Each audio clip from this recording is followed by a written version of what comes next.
Good day. Always a good day.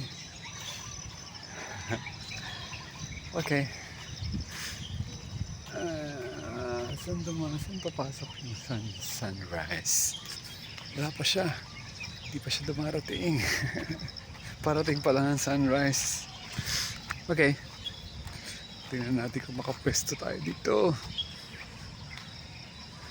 12 minutes na naman. Pwede siguro. Yun siguro kailangan natin mag-invest sa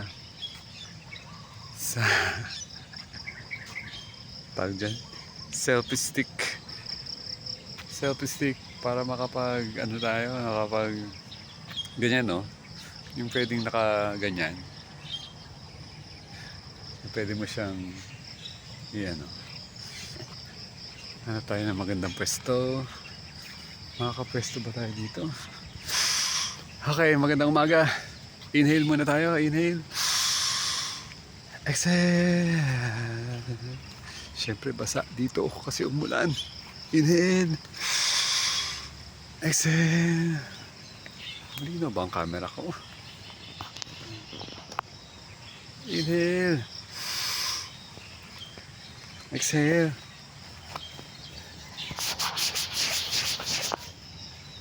Inhale. Yeah. Ano ba yan? Okay na. Exhale. Okay. Wala tayong mapwestuhan dito. So ang gagawin natin ay teka lang ha. Sige lang. Dito na lang tayo sa basketball court. Kahit di naman tayo mag-basketball. Ilalagay lang natin siya sa baba. Okay, ang di-discuss po natin for today, inhale muna, last 3. Inhale. Exhale. Number 2, inhale. Exhale. Number 3.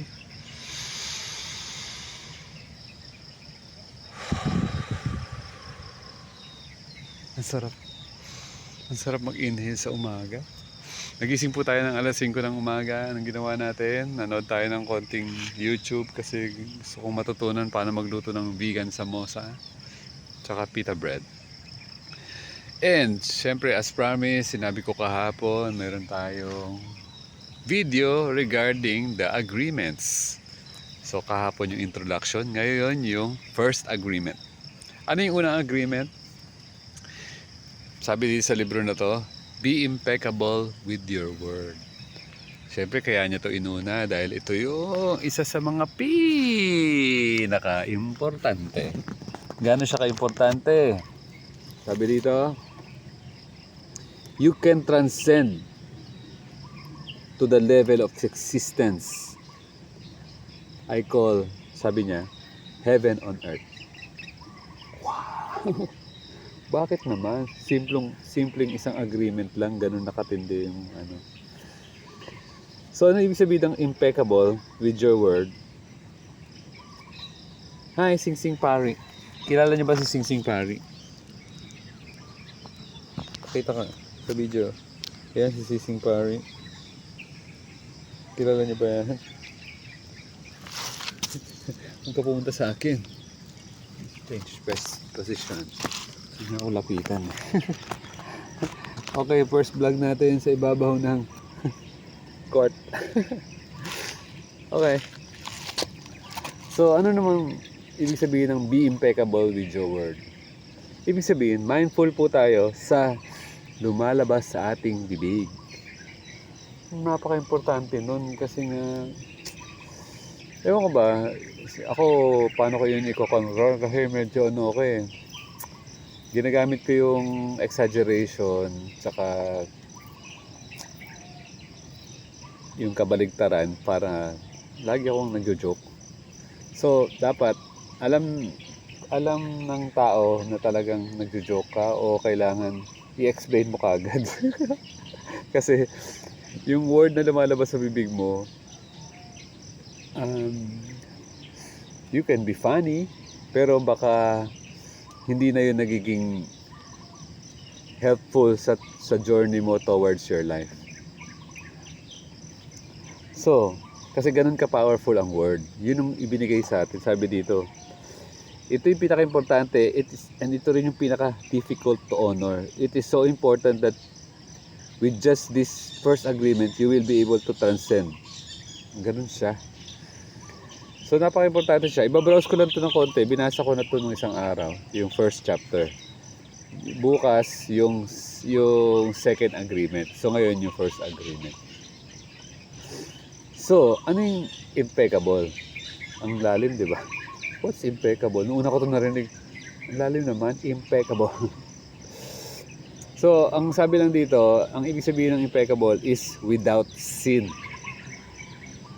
So, kanya-kanyang program na naman kayo dyan. Ano ibig sabihin ng sin? So, iba't iba yung definition ng na sin. Pero mostly kasi nag-promote niyan usually religious people. Basta hindi ka sumunod, sin yan. Okay. So, ang definition nila sa libro na to ng sin is yung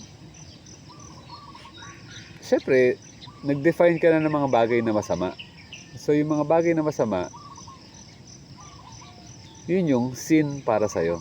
Okay. Ako, ganun lang simple ang pagkaka-understand ko. Dapat lahat ng mga alam mong sin na dinefine mo, inagree mo sa mind mo, yan yung sin. Di ba tama, ako, clear sa akin yun. Kasi nga, yung mga tao, kanya-kanya naman talagang definition. Dati, ang alam ko lang, masama mag-inom, masama mag-yosi, yung mga ganyang simple yan, kailangan sumunod sa magulang, pero sa dami ng rules na nalaman mo sa buhay mo, talagang pili yung mga tao na talagang bawal magnakaw, pili yung mga talagang alam mong sinusunod mo. Okay? So, without sin, Latin word daw niya is peccatus. Be impeccable. So, kung alam mo na sa sarili mo na ito yung tama at ito yung mali, gawin mo yung tama para impeccable ka. Impeccable. Ako naman, kasi sabi dito, be impeccable with your word. Yun yung first agreement. Ang summary niyan sa likod, basahin natin. Ay, sa gilid pala. Ito, speak with integrity. Lahat ng lalabas sa bibig mo, kumbaga parang alam mong malalim ang pagkakabilif mo sa mga sinasabi mo. Say only what you mean.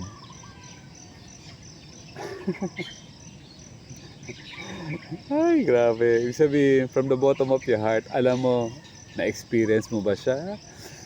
Meron kang deep understanding? Lalabas sa bibig mo yung mga ganun. O avoid using the word to speak against yourself. Huwag kang magsalita ng ayun, talagang honest ka sa lahat ng lumalabas sa bibig mo.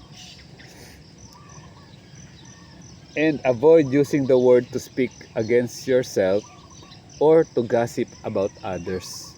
Yan yung pinaka tingin nila, ang sabi dito sa gossip is poison. So, huwag kang magkukwento ng mga bagay na lalo na yung mga paninira sa ibang tao. Use the power of your word to the direction of truth and love. Wow, okay. Yun yung summary natin. Ay ko, wow, ang ganda naman itong na to. Paano ko to i-apply sa buhay ko? So, okay na sa akin na talagang be watchful of your word.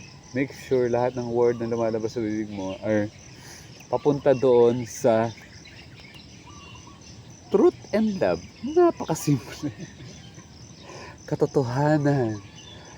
Maluwag sa damdamin kasi sinasabi mo ng katotohanan. Okay? At merong pagmamahal. Napakasimple, di ba? Napakadaling gawin. Okay, i-contemplate natin to ng simple lang. Katotohanan at pag-ibig. Siyempre, katotohanan. Kanya-kanyang ano na naman yan. Kanya-kanyang definition. So, be clear sa anong katotohanan for you. Ako, I'll be clear sa lahat ng katotohanan for me. Feeling ko the truth is what you observe. Itong physical level. Reality, itong nasa paligid ko nga. Ang daming ibon. Nandun niyo ba yung mga ibon? Maaga pa eh. Kaya pansin niyo pa siya. So gustong gusto ko tong agreement na to, and sana talaga ma-apply ko siya sa life ko again. Imagine after 15 years, bumalik tong libro sa akin. Nang walang kaplano-plano. Bigla lang siyang dumating. Ayun pala, ibinigay ko pala to sa nanay ko. Tapos yung nanay ko, nilagay dun sa shelf. Tapos, natagpuan ko na lang nandito, nung tinulugan ko, andun siya sa tabi ng shelf. Doon ako natulog. Sakto. Wow, it's keep coming back to me. Yan tuloy may topic tayo ngayon. So, comment naman kayo dyan kung meron ba kayong na-appreciate sa ating vlog for today.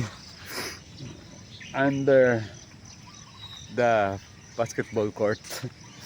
Basta dito hindi tayo makakapaglaro. One time mag-video tayo na basketball time.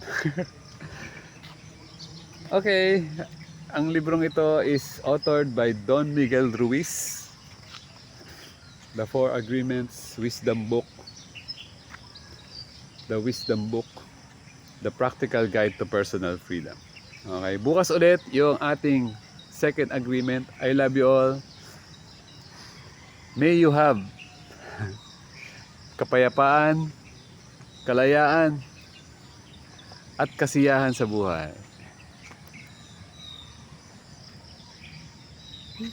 Thank you for watching. I love you all.